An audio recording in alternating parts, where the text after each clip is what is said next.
irmãos João 18, é um texto que nós já pregamos algumas vezes, mas também quero dar uma ênfase diferente nesse texto. É um texto que obrigatoriamente todo cristão já deve ter lido, João 18, 33 a 40. Eu vou, assim, pregar hoje como se eu estivesse sentado na sala da minha casa e nós estivéssemos lá numa roda, assim, como irmãos, numa roda de irmãos. Eu quero ler esse texto, falar com os irmãos acerca desse texto de uma forma muito branda, muito tranquila, né, para a gente poder compreender o que é que Deus tem para nós hoje. João 18, 33 a 40. Todos acharam? Em seguida nós vamos orar, também peço para você orar pela família da Márcia, tá bom? Nós vamos orar em seguida. Vamos ler o texto. Pilatos, acharam, irmãos? Pilatos entrou novamente no pretório, chamou Jesus e lhe perguntou: você é o rei dos judeus? Jesus respondeu: esta pergunta vem do Senhor mesmo, ou foram outros que lhe falaram a meu respeito? Pilatos respondeu: por acaso sou judeu? A sua própria gente e os principais sacerdotes é que o entregaram a mim. Que foi o que você fez? Em uma versão fala assim: o que é que você fez? Né? O que é que você fez? Na minha versão fala: que foi que você fez? Jesus respondeu: meu reino. É fantástico isso, né? No mesmo versículo ele cita meu reino 3 vezes. O meu reino não é deste mundo. Se o meu reino fosse deste mundo, os meus ministros, no caso os anjos, se empenhariam por mim, para que eu não fosse entregue aos judeus. Mas agora o meu reino não é daqui. Pilatos perguntou: então você é rei? Versículo 37. Pilatos perguntou: então você é rei? Jesus respondeu: o Senhor está dizendo que sou rei. Eu para isso nasci e para isso vim ao mundo, a fim de dar testemunho da verdade.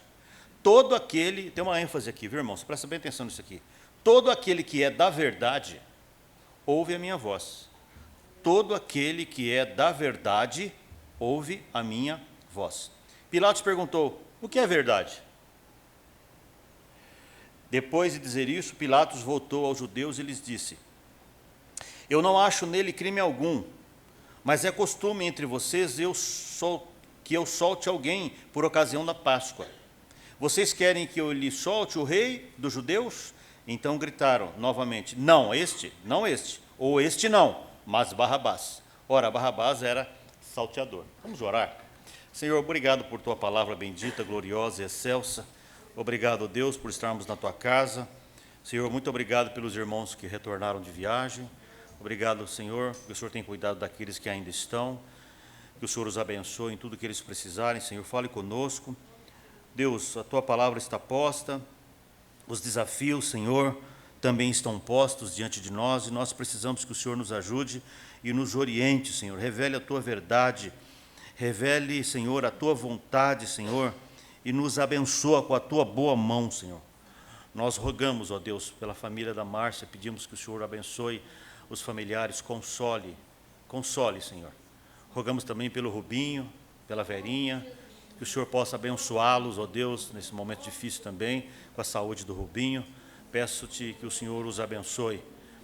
De forma especial o Rubinho, Senhor, que é o mais prejudicado neste momento com a saúde. Que ele possa ter a cura, o refrigério e a bênção do Senhor. Como igreja nós oramos crendo no teu nome que é bendito. Amém. Muito bem. O que nós temos aqui? Nós temos aqui o maior erro. Algumas pessoas falam que a Primeira Guerra Mundial, a Segunda Guerra Mundial foram as maiores catástrofes do planeta, as maiores tragédias da humanidade. Claro, a gente entende que guerra é uma coisa complicada. Só de judeus na Segunda Guerra foram 6 milhões de judeus. E mais 22 milhões, não sei se você sabe disso, história. 22 milhões de não-judeus, ou seja, na Segunda Guerra Mundial morreram 28 milhões de pessoas, ou seja, exterminaram praticamente São Paulo, o ABC, o interior de São Paulo, quase inteirinho, só na Segunda Guerra Mundial. Foi uma tragédia. Vidas humanas, custou muito caro, mas eu entendo que esse foi um momento assim pontual na história. A Segunda Guerra teve ali aquele momento, a Primeira Guerra Mundial, a Segunda Guerra Mundial, e esse período das guerras, as grandes guerras passaram. Existem outras guerras que continuam morrendo gente, nós sabemos disso. Mas eu entendo que esse aqui é a maior, esse texto que nós lemos, aqui está inserido a maior tragédia da humanidade, porque isso aqui tem a ver com a eternidade do planeta. Não é de 5 milhões, não é de 10 milhões, é a eternidade das pessoas que moram no planeta em todos os tempos, dos que já morreram, os que estão vivos e os que ainda hão de nascer. Aqui tem a maior tragédia do que aconteceu, que se possa imaginar. E como sempre, Pilatos está tentando se livrar de um problema. Ele está tentando se livrar de um problema. Os sacerdotes não sabiam o que fazer com Jesus, manda para Pilatos. Pilatos não sabe o que é que faz com Jesus, manda para Herodes. Herodes não sabe o que é que faz com Jesus, manda de volta para Pilatos. Um vai empurrando para o outro, até que chega, por último, na mão de Pilatos.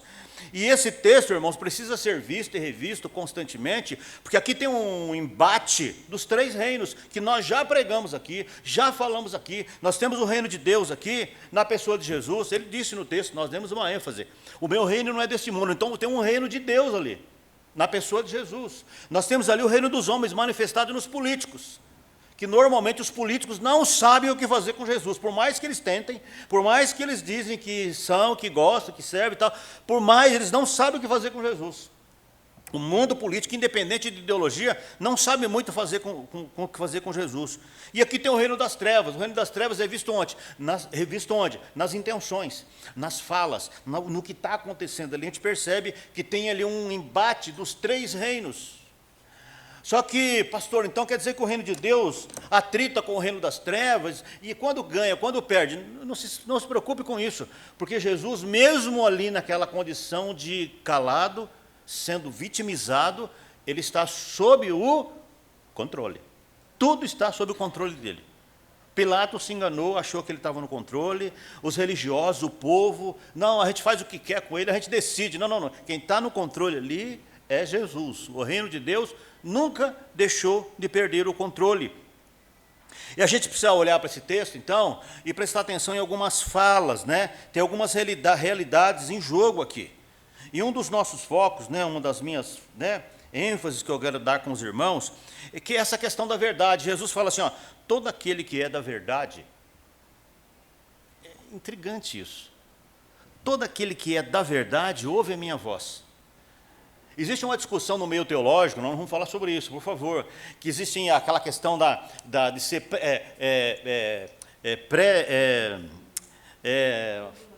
não, fugiu o nome, puxa vida. Predestinado. Esse é predestinado para a salvação, e esse foi predestinado para algumas pessoas para a perdição. Existe uma discussão teológica aí, mas o texto não está falando disso. O texto, quando você lê, a gente percebe que nós estamos, pelo menos que a gente compreende no texto, que Jesus está falando de predisposição. O texto diz assim, ó, todo aquele que é da verdade, ouve a minha voz. O que é predisposição para a verdade? São aquelas pessoas que procuram sempre fazer o que é certo. Aquelas pessoas que mesmo não conhecem Jesus, mesmo que não tenha conhecimento bíblico, mesmo que ela não sabe de reino espiritual, ela não compreende isso, mas é uma pessoa que sempre busca fazer o que é correto. Ela já tem o que? Uma predisposição para fazer o que é verdadeiro. Ela já tem uma predisposição para ouvir a verdade. Não é o caso de Pilatos. Não é o caso de Pilatos. Porque o Pilatos, né, ele fica ali discutindo, falando, né, e aí ele é interessante, eu fico pensando como é que seria a cabeça desse homem, né? Como é que funcionava ali a cabeça dele diante de Jesus? Porque Pilatos está mergulhado no meio político, religioso, ali, né, com aqueles religiosos pedindo a cabeça de Jesus. Ele estava aqui meio que adormecido, né, atordoado ali, com aquele império da mentira. E Jesus fala assim, olha, em outras palavras, todo aquele que é da verdade, me escuta. Não é o seu caso. Então tem algumas falas aqui que não está escrita, mas está no contexto. E a gente, quando lê a Bíblia, a gente tem que prestar atenção no que está escrito no contexto geral. da fala ali, né, das pessoas que estão falando. Então, Pilatos, ele não percebe a verdade. Isso é a maior tragédia que pode ser comigo, com você, irmãos. Não perceber a verdade. Porque a verdade não é uma historinha. A verdade não é um conto. A verdade não é uma opinião. Não, a minha opinião é verdade. A verdade não são as nossas opiniões políticas. Não são. A verdade é uma pessoa. E essa pessoa, você sabe quem é. Essa pessoa chama-se Jesus. E ele está diante da verdade, mas ele não se incomoda com a verdade. Não se incomoda. Ele ignora a verdade. Ele tenta debater com a verdade. Olha só que ousadia. Ele questiona a verdade. Ele tenta desafiar a verdade. Esse homem não tinha nenhuma predisposição para lidar com a verdade. Nós não podemos ser assim, irmãos. Essa predisposição tem que estar em nós. A predisposição para ouvir a verdade, saber a verdade, lidar com a verdade. Esse homem, ele é vazio, ele é distante da verdade, a tal ponto que ele fala assim, o que é a verdade? Completamente alienado. Alienado. Não tem nada pior, irmãos, presta atenção, estão me ouvindo aqui? Não. Não tem nada pior que gente alienada com relação à verdade. Por exemplo, eu sou alienado com relação ao mundo tecnológico, eu sou completamente leigo, eu não compreendo isso. Eu não estou falando disso, mas com relação à verdade eterna, às questões espirituais, aquilo que envolve a minha eternidade e a sua, nós não podemos ser alienados nesse sentido, porque nós lidamos com a verdade. Tem uma outra parte na Bíblia que está tratando sobre esse mesmo texto, que nesse evangelho não narra, mas narra em outro evangelho, que está falando da mesma situação, do mesmo motivo, mas lá tem um versículo a mais, lá em Mateus 27, 19, não precisa abrir, diz assim, ó, estando ele, Pilatos, estando ele sentado ao tribunal, sua mulher, aos misóginos, vai ter que engolir isso, sua mulher mandou-lhe dizer, não entres em questão com esse justo. Ele recebeu um recado da esposa, falou, ó, não vá entrar em questão com esse homem é justo, porque em sonho sofri muito por causa dele, ela fala. Eu imagino que ela falou isso na antessala, antes dele entrar para ter essa audiência ali, conversar com Jesus. O nome dela, ela se chama Cláudia. A Bíblia não fala, mas isso está nos anais da história do Império Romano. Então Pilatos quer condenar Jesus, porque o povo está pedindo, ele quer ficar bem, ele é político, né, irmãos? Ele quer ficar bem com o povo. Só que ele também tem o quê? A voz da esposa dizendo assim, olha, é melhor você não contender com esse homem, porque esse homem é justo. Você percebe uma pessoa que tem predisposição para a verdade, uma que não tem predisposição para a verdade? Quem tem predisposição para a verdade percebe mais rápido as coisas, que não é o caso do Pilatos, e era o caso da esposa dele. Porque com certeza ela tinha ouvido falar dele, de Jesus, de alguma forma, né? Então, eu fico imaginando a cabeça dele, né? Ele não sabe o que fazer com a verdade. Tem uma questão aí que ele, que apesar de quem ele é, a verdade o cerca. A verdade está diante dele, ele tem a voz da esposa dizendo a verdade. A verdade nos cerca, a verdade nos busca, por mais alienado que as pessoas são, por menos predisposição que as pessoas têm, e às vezes nós, a verdade nos cerca, Deus sempre vai dar um jeito de fazer a verdade chegar para mim e para você. O problema é que às vezes a gente fala, isso aí é bobagem, isso daí é conversa de crente. Quando você fala de Jesus para alguém, e esse papo aí de crente? Então, a pessoa não percebe que a verdade está chegando para ela, e às vezes ela não tem predisposição para ouvir. É impressionante a capacidade que nós temos, que o ser humano tem. Eu e você, muitas vezes, eu vivi 28 anos sem Jesus. Às vezes as pessoas falavam, eu passava em frente a uma igreja de crente, eu falava, esse cara é tudo doido. Aquelas pessoas crentes passavam com a Bíblia assim, eu falava, nossa, que gentinha, que gente estranha, que gente complicado. No fim de tudo, Pilatos, olha o que ele faz. Por isso, Pilatos tomou a Jesus e mandou açoitá-lo. Ele abre mão da verdade. Ele manda bater, açoitar a verdade. Mesmo não vendo nada de errado naquele justo, como ele disse, mesmo com a palavra da mulher dele aqui na consciência dele, dizendo assim, olha, não contende com este homem. O que a gente tem aqui, irmãos? É que existem pessoas que, de fato, não têm predisposição nenhuma para ouvir a verdade. E como é que a gente identifica a gente assim? Presta bem atenção. Estão me ouvindo, gente? Como é que você identifica uma pessoa que não tem predisposição nenhuma para a verdade? São as pessoas que são incapazes de fazer um gesto de bondade. Jesus estava na mão dele. Ele era político, ele tinha poder para mandar bater, para mandar soltar, para mandar fazer o que ele quisesse. E ele não teve, ele foi incapaz de fazer um gesto de amor com a verdade. Ele foi incapaz de um gesto de... Mas eu não tenho obrigação, pastor. As pessoas falam muito isso, né? Mas eu não tenho obrigação. Mas você não pode fazer um gesto de bondade? Quando Jesus chama os discípulos para ir para o monte, estão me ouvindo, gente? Quando Jesus chama os discípulos para ir para o monte orar, vai Pedro, Tiago e João. Eles vão. Chegou lá, Simeia vai lembrar do texto, que ela já leu, com certeza, né, Simeia? Se você não leu, precisa ler. Isso, já leu. O seu pai é pastor, se você não leu, o senhor puxa a orelha dela. Puxa a orelha dela. Jesus olha para os seus discípulos e diz assim, vigia comigo. Tenha um gesto de camaradagem. Tenha um... Pastor, mas eles não tinham obrigação. Não, não tinha. É doutrina, pastor? Não, também não é doutrina. Mas é algo que está no ser humano, essa predisposição para a verdade, isso que está em nós, que a gente é capaz ou incapaz de fazer um gesto de bondade.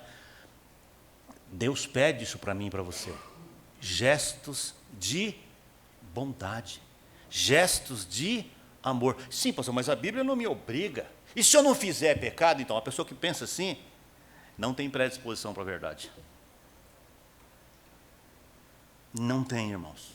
Pode até desenvolver, mas quem tem esse tipo de comportamento e fala, e Pilatos está ali, dependia dele, falou assim, ó, solta, libera ele. Pensa mais um pouco, ó, eu vou aqui assinar um decreto, vocês levam ele, conversam com ele de novo, porque eu não vejo nada de errado com ele.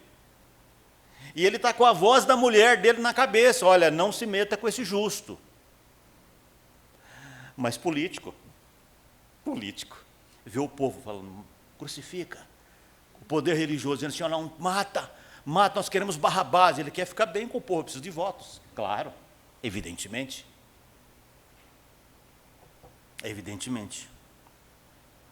E eu quero aqui dar alguns exemplos, meu irmão e minha irmã, sobre gestos de bondade.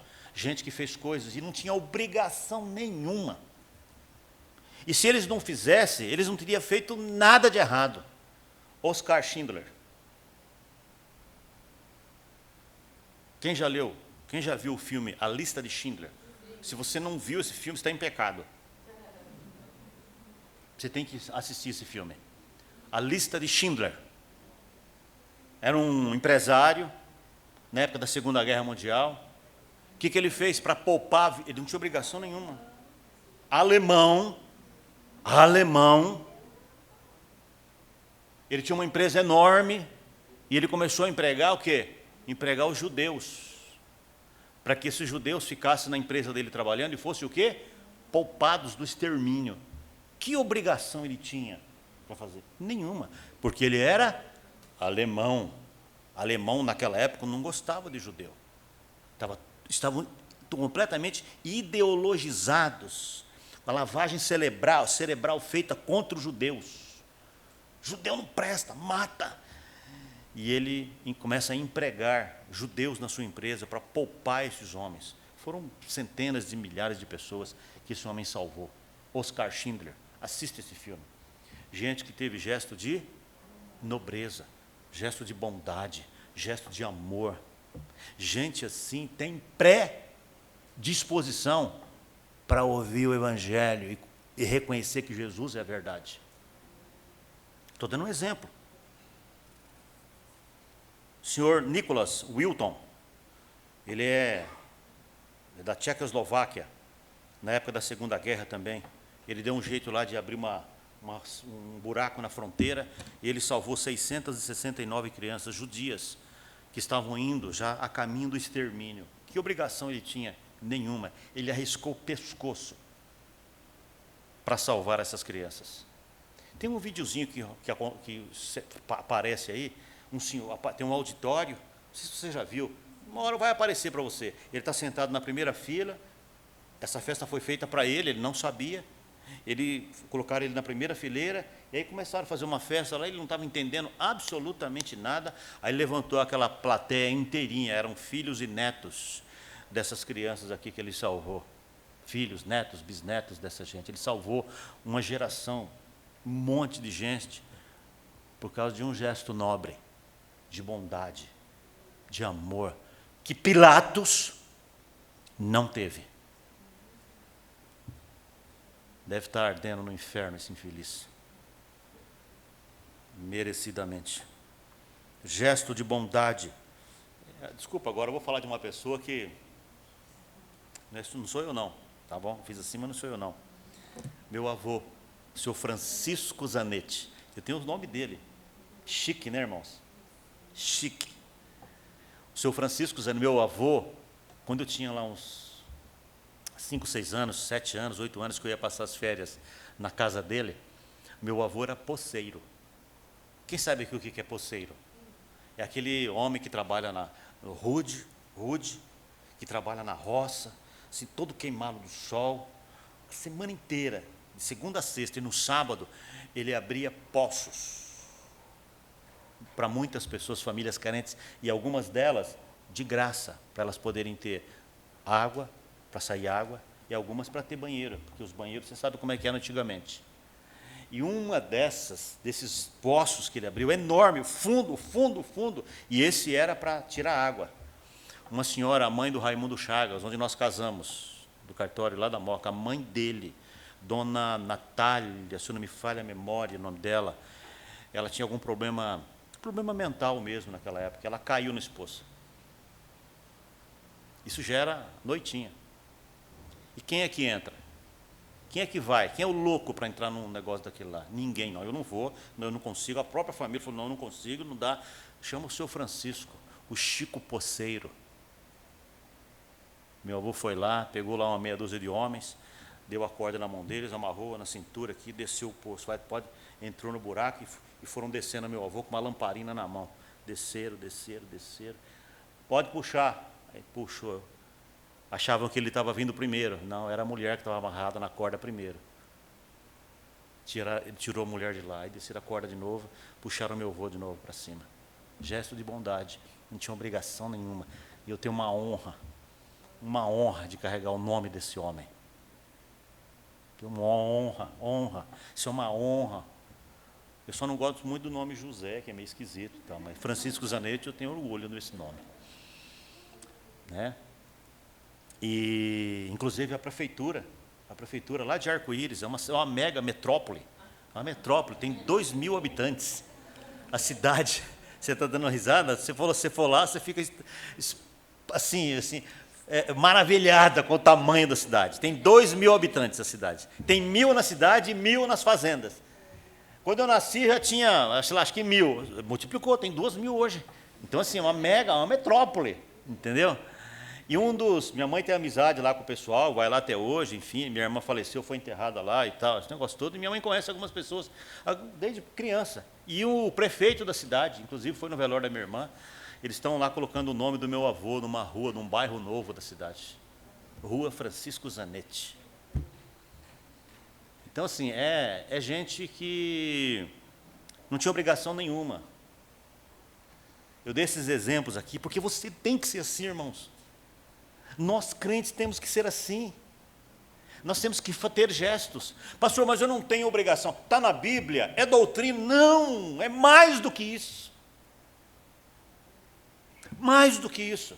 Presta bem atenção. Você pode conhecer a Bíblia, conhecer toda a doutrina da Bíblia, conhecer tudo, com a Bíblia inteira. Mas se a gente não tiver gestos de amor e bondade. O que aconteceu lá na parábola do bom samaritano? Passou quem primeiro? Quem passou primeiro com a Bíblia debaixo do braço? O sacerdote, ele viu uma pessoa caída no chão, ele olhou e falou assim: olha, eu sou um sacerdote, e a Bíblia diz, doutrina do Antigo Testamento, que eu não posso tocar em cadáver, porque senão eu me torno impuro. O que ele faz? Ele passa batido. Aí veio o diácono. Primeiro passou o pastor. Aí veio o diácono olhou com a Bíblia também, olhou e falou: se o pastor não parou, eu também não vou, passou batido. Quem é que para? O samaritano, que não tinha lei, teve um gesto de amor. Pilatos não teve essa capacidade. É gente que não tem predisposição para compreender a verdade.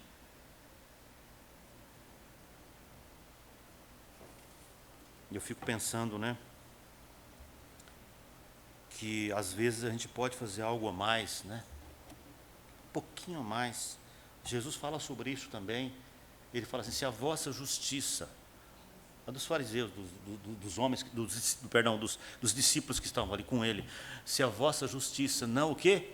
Exceder a dos fariseus, de modo nenhum entrareis no meu reino. Ou seja, se vocês fazem exatamente o que os escribas e fariseus, se vocês fazem só o que mandam, se vocês fazem só o que está escrito, se vocês fazem só aquilo que a maioria das pessoas fazem, então você não tem predisposição para a verdade, porque não tem não tem gestos de bondade, não tem gestos de amor. Nós, igreja, nós crentes, precisamos ter isso. A verdade, eu fiquei lendo o texto, né? Eu fiquei imaginando a cara do Pilatos e Jesus ali, né? Com toda aquela postura de Senhor e Rei. Parece fragilizado, e está fragilizado. Parece fraco fisicamente, e de fato está. Mas no controle da situação. Eu fico olhando para o texto, e vi como a verdade, presta bem atenção nisso. Existe um discurso no meio evangélico, e eu não sou contra ele, eu sou contra a ênfase exagerada que dão a ele. O nosso Deus é todo-poderoso. É verdade, eu não tenho como discordar, porque é bíblico. Mas a verdade é vulnerável. A verdade, ela é frágil. A verdade pode passar na minha frente e na sua frente e você não perceber, porque talvez ela não chama a atenção com poder. A verdade é mansa, a verdade é vulnerável. Versículo 37, eu amo esse texto, eu amo essa fala, amo. Disse Pilatos: logo tu és rei? Você é rei? Você é rei? Respondeu Jesus: tu dizes que eu sou. É você que está dizendo. É a única verdade que você falou até agora. Claro que Jesus não falou isso para ele, porque Jesus é a verdade e é mansa. Eu talvez estaria lá, se eu tivesse lá, falar: agora a primeira coisa que você falou que deu certo aí. A única coisa que você falou coerente foi isso aí, que ele é rei. E aí tu dizes que sou. Eu para isto nasci, e para isto eu vim. Porque Jesus é rei no céu, irmãos. Ele é visto no céu como rei. Salmo 24. Quem é este rei da glória? Ó entradas eternas, e veja, entrará o rei da glória. Levantai-vos as vossas cabeças, e entrará o rei da glória. No céu ele é visto como rei. Rei.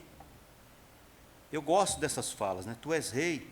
Então, é um diálogo meio assim, a fala do Pilatos é muito pobre, né? Então eu tenho aprendido que a verdade é vulnerável, e está na Bíblia. Está na Bíblia. Porque a verdade veio como um bebê, frágilzinho. A verdade, presta bem atenção, a verdade habitou no útero de uma mulher simples, uma camponesa. A verdade, ela veio de forma frágil. A verdade, ela é fragilizada. A verdade andou com um jumentinho, a verdade chorou. Lázaro morre e ele faz o quê? Ele chora. A verdade é fragilizada, a verdade foi crucificada, a verdade é vulnerável, a verdade não tem aparência poderosa, a verdade é inocentemente vulnerável. A verdade é inocentemente vulnerável. Hebreus 7, 26, não precisa abrir, falando do inocente, porque convinha tal sumo sacerdote, santo, inocente, imaculado, separado dos pecadores e feito mais sublime que os céus. O céu é lugar de pureza, irmãos. O céu é lugar de santidade. E o texto aqui de Hebreus fala assim que ele é mais sublime que os céus.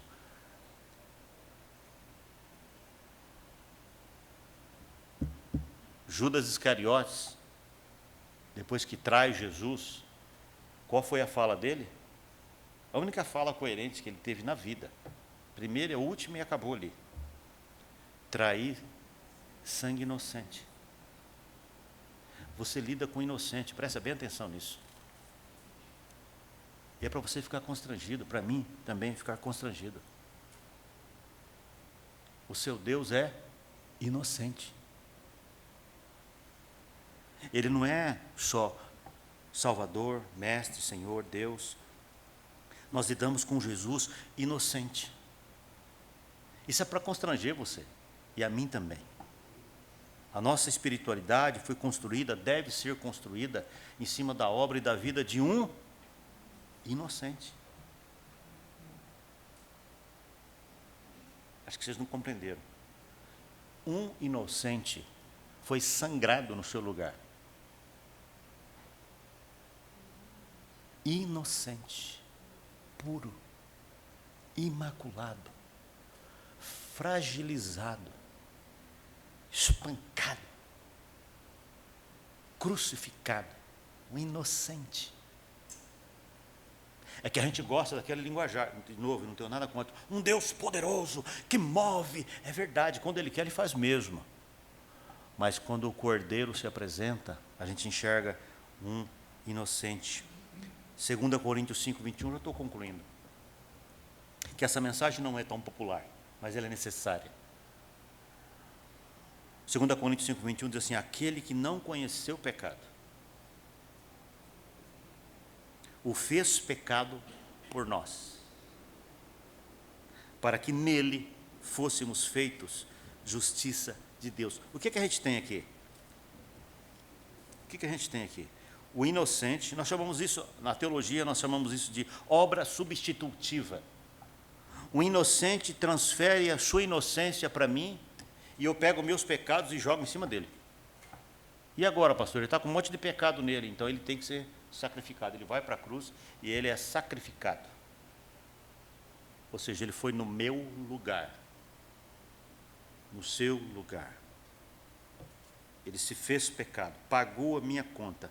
Então, o meu desejo, meus irmãos, o meu trabalho, de pastor, de trazer a mensagem para os irmãos, é que você compreenda que a gente lida com a verdade, e essa verdade ela é frágil, e ela é inocente, e é com ela com quem a gente se relaciona.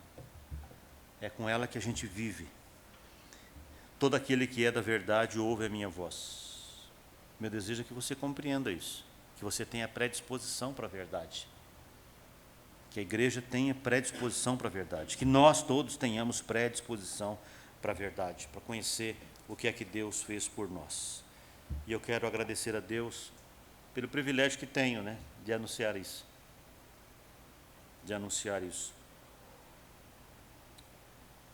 Não é à toa que Jesus gostava de criança, Porque inocente com inocente se entende. Vamos orar. Senhor, obrigado, Deus, por Tua palavra bendita. Nós pedimos perdão ao Senhor, porque muitas vezes nós não tivemos, como Pilatos, gesto, Senhor, de bondade, nem com a Tua palavra, Senhor, nem com a Tua obra. Às vezes a gente faz, alguns fazem por pura obrigação, Senhor, por pura obrigação. Senhor, tenha misericórdia de nós.